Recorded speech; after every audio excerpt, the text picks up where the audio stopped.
Pero hindi nakakatakot. Sorry ha, I'll just push the question. Sige. Hindi nakakatakot na stable.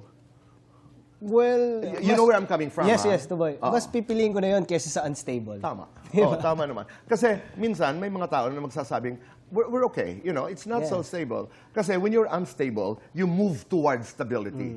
Pag stability naman, when you are on a stable, stage, parang meron lang ha, merong Diyos ko, huwag naman sana, what's next?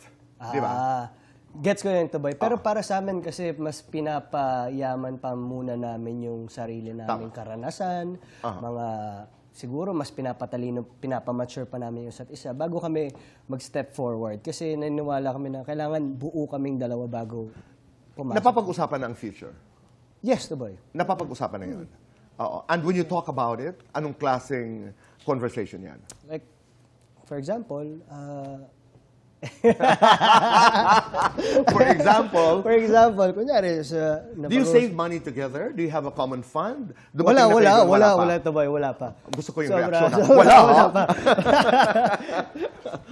Pero sa amin, kunyari, pag-usapan yung future namin na mga plano namin in the future, anong age gusto magpakasal, ganyan. Anong sagot doon? Ako, ang sinasagot ko mga early to mid-30s. Matagal-tagal pa, Tuboy. Matagal pa. Marami pa kaming kailangan gawin.